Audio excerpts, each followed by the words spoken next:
not to use Ukrainian airspace, eastern Ukrainian airspace at all as a result of this crash. Lufthansa, for instance, has decided to avoid eastern Ukrainian airspace with immediate effects. This according to Reuters news agency. James Bays is our diplomatic editor. He's in London for us. James, the area where this crash happened is effectively a war zone. Just remind us of what has been happening there, and also a question that we mentioned earlier: why would a civilian aircraft be flying in such a dangerous zone?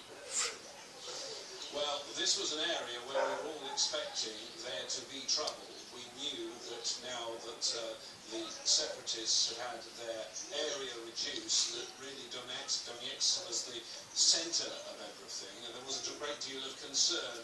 In fact, just 24 hours ago, while I was at an EU summit, many of the EU leaders wanted to talk about the situation in Ukraine and put that back at the top of the world's agenda, because they said they had information that Russia was transporting equipment and supplies across the border. That was just 24 hours ago. Now we have a passenger plane with 295 souls aboard it. It appears now crashed, and that crash caused, it seems, by a missile fired into it. I think what you're going to see in the next few hours is a period of caution from the various governments around the world, because this is such a serious matter that they really want to gather the facts and decide exactly what happened. And I'm sure that's what's going on. From the experts I've spoken to, it seems that if you really get evidence of what has happened here, you need spy satellites to tell you and show you exactly where this missile was fired from. And I'm told the only people who have, in the military jargon, eyes on that area probably are the US and Russia. NATO has capabilities in Eastern Europe and on Russia's border to protect its members, but of course Ukraine isn't currently, although it does want to be, the current Ukrainian government is not currently a member of NATO, so NATO is not able to see that itself, but the NATO member that's most important, the US, is watching it. We also know that there has been this phone conversation between President Obama and President Putin, a pretty lengthy conversation they had. President Obama currently not actually at the White House. He's on a trip, he's in Delaware, which is where Air Force One is, and I'm sure he's using his very well-equipped plane as his command centre to make these secure phone calls to his Russian counterpart. I suspect there will be a period of all of the world leaders taking stock, trying to gather information before they come out with their view on who was responsible for this, and then I think you'll start to hear the condemnation. Then I think you'll start to see in Brussels NATO ambassadors meet at the North Atlantic Council. You'll see in New York the UN Security Council. I see no doubt that in the coming days there is likely to be a Security Council emergency meeting on this subject. Whether it takes place today, Thursday, I think is not probably likely, because they want to just make sure they have all of the facts before they rush to judgment. Right, James Bays in London there. You're watching Al Jazeera. I'm fully Batibo. It's coming up to 1700 GMT, and we have a special continuing coverage of the Malaysia passenger plane that's crashed in eastern Ukraine. This plane crashed in the east with 295 passengers and crew on board. The Ukrainian government says it was hit by a missile. The president of Ukraine has said the military was not involved.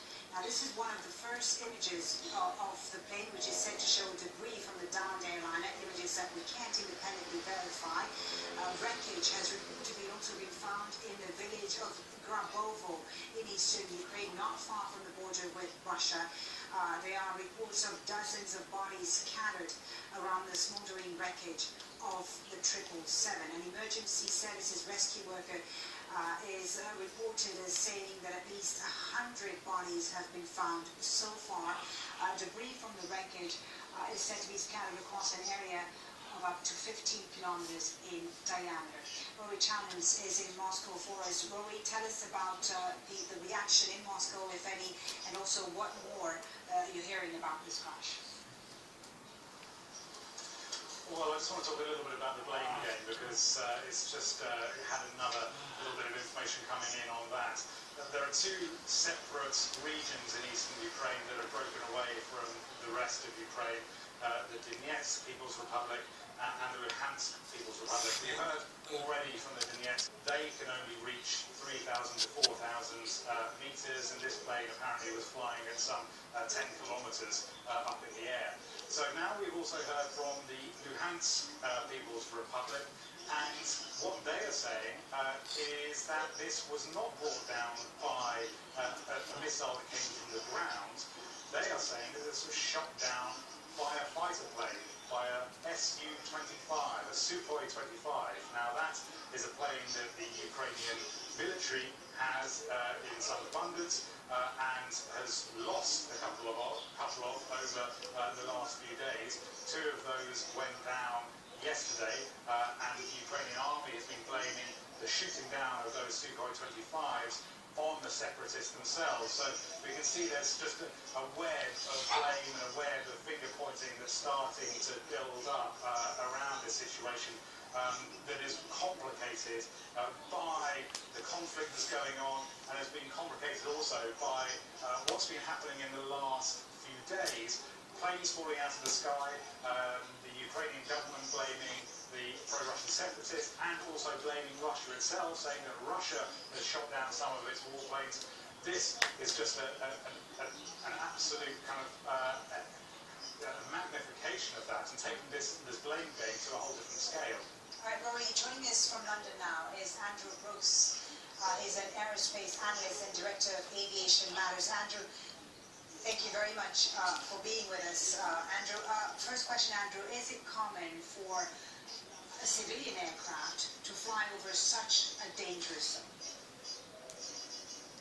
Well, the international aviation community pushes out warnings. I don't quite know what the warning was for the upper airspace over the Ukraine, but normally, if it's dangerous, people divert around it. They dominate around it. So, but then there's been no question, as far as I'm aware, of anybody threatening an airliner on its lawful business. But there have been reports of fighter jets, Ukrainian fighter jets being brought down in that same area. The Ukrainians say by the Russians, which the Russians have denied, of course. Given what's been happening in the last few weeks, wouldn't it have been, wise perhaps to tell aviation, the civilian aircraft not to fly around that area? Well, with hindsight, it was obvious that it shouldn't have done. I don't know what the international aviation authorities have said about avoiding the Ukrainian airspace. It's diplomatic, this, you see. You've got to be very careful about closing down people's airspace without their cooperation. But generally, at 30,000 feet, that airliner should have been perfectly safe. The battles you're talking about, the shooting down the Su-25s, that's all down in the weeds. That's down at 3,000 to 4,000 feet. Way up there is usually inviolate, and there's no reason why anybody sane should want to, if you like, bring the conflict up to 6 miles up in the air. Tell us about this airline. It's a Boeing 777, I'm told, and this is also, there was also a Boeing 777, the Malaysia flight MH370 that disappeared en route from Kuala Lumpur to Beijing, was also a Boeing 777. Tell us about the airline and how it could go down in the face of such a disaster. Well, you see, an airliner is very vulnerable. It's like it has no defensive aids. It's not designed to. What you really need to ask is, why will anybody fly? Any of the serious questions that need to be asked, not dare I say picking on poor old Malaysian Airlines, who unfortunately have had 2 terrible accidents thrust upon. Thank you very much for your insight. Again, very important to point out that as the hour goes on from our team in Washington, D.C., it seems from those reports that we're getting that the first President Obama heard about this was from President Putin. Okay, we will be speaking to our correspondent in Washington, D.C. just right now. In fact, Patty Culhane is there for us. Patty, what more are you hearing about this conversation that President Obama had with the Russian president? I'll go back and circle back and double check with White House officials, but it seems very unlikely that the president would pick up the phone and speak with Russian President Vladimir Putin without being aware of that. We do know that as he was leaving the White House to get onto Marine One to travel to Air Force One, reporters shouted out the question. If he had any comment on that, he chose not to speak to reporters at that time.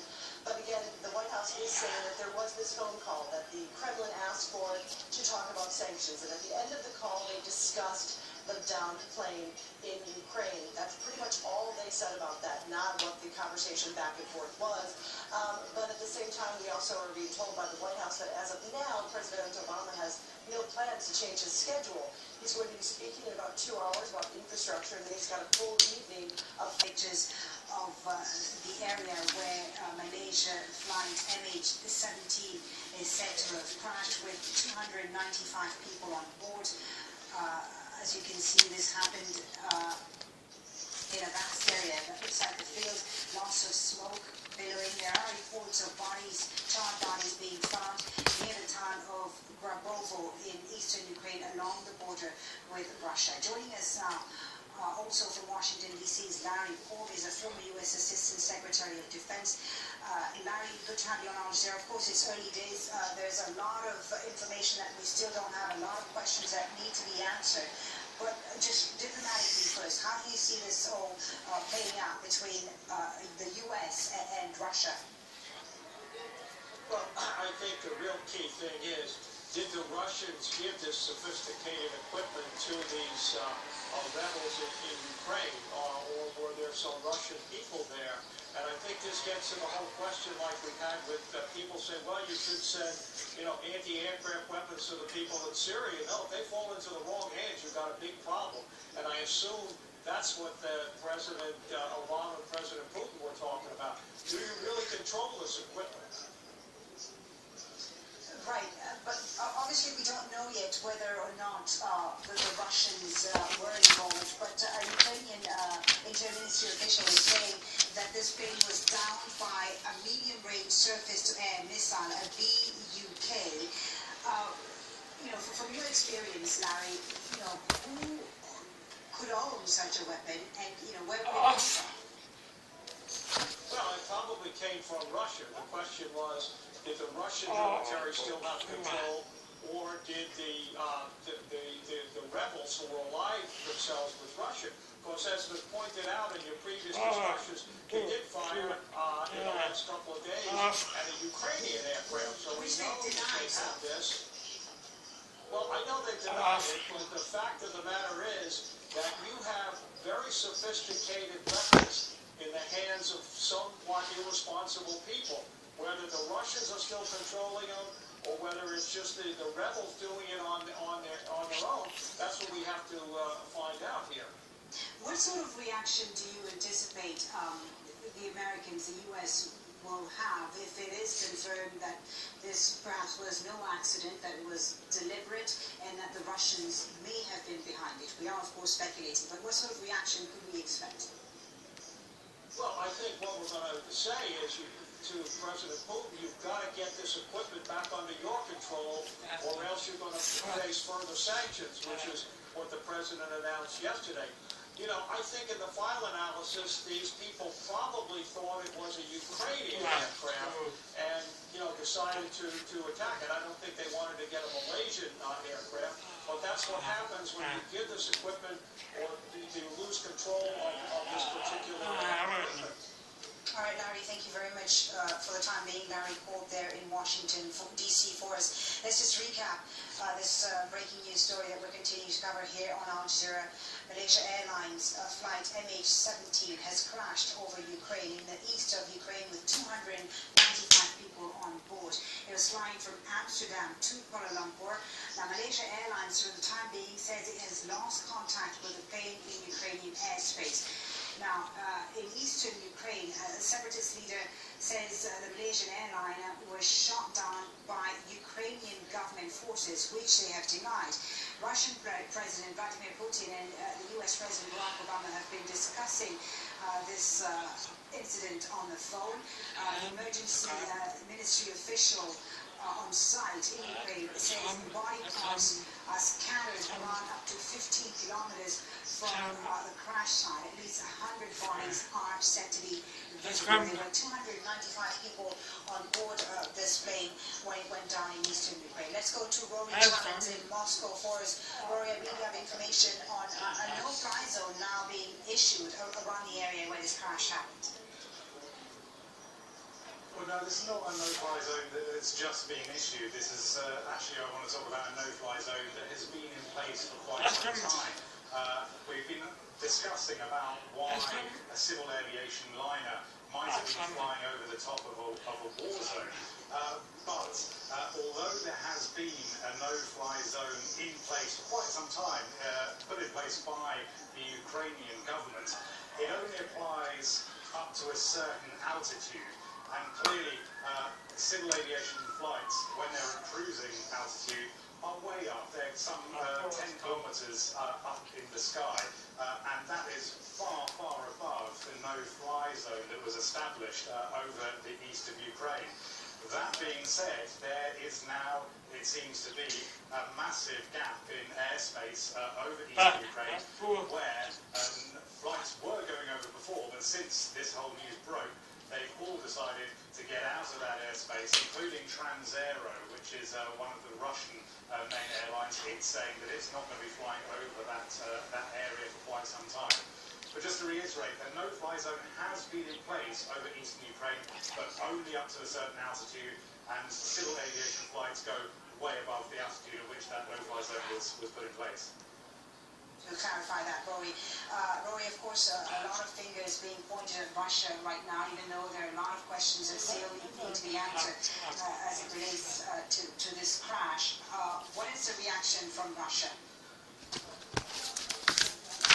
Well, we've seen lots of material that's been broadcast on state TV and on independent TV channels and other broadcasting outlets showing some pretty nasty footage that's being collected from the crash scene. Obviously, this is a disaster of huge proportions, and it has shocked a good many Russians to the core. And so the material that we've been seeing, very, very graphic indeed, and the reporters who are broadcasting on it and the anchors who are sitting in studios looking very, very shaken at what they're seeing. On a level above that, on the political level, on the diplomatic level, it seems that there is, first of all, a denial game going on. We have heard that there has been a conversation between Vladimir Putin and Barack Obama. James Bays has been talking about it, Patty Culhane has been talking about it. A long phone conversation in which they talked about a good number of things. They talked about sanctions, they talked about ceasefires, and they talked about the fighting that's been going on in eastern Ukraine. At the end of that long phone conversation, they, at some point, decided they were going to